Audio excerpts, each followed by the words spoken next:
E o Supremo Tribunal Federal autorizou o pagamento das chamadas emendas do relator, emendas de comissão e as emendas PIX, desde que elas sigam critérios que garantam, por exemplo, a transparência, a rastreabilidade e o controle público.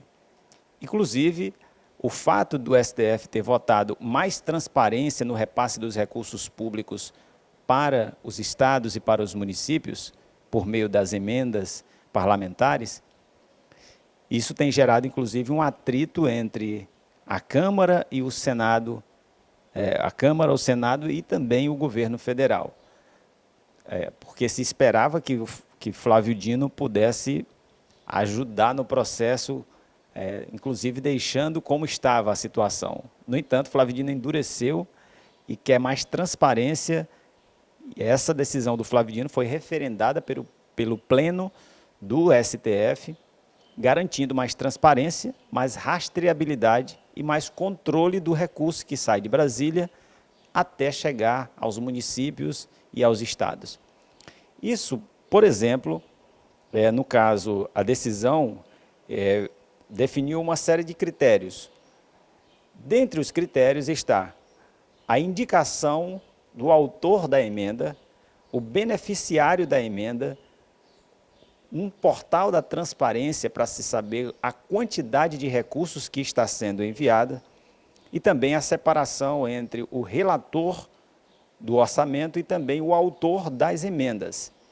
Em relação às metas das emendas de comissão, o ministro considerou necessário, por exemplo, a identificação nominal do parlamentar e da instituição que será beneficiada, para que haja a transparência e que se saiba se o recurso foi ou não aplicado.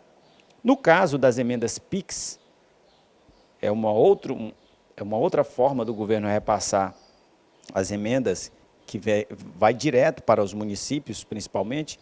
O ministro exigiu, por exemplo, que para que haja a liberação, deve haver um plano de trabalho prévio para que haja também o acompanhamento do recurso.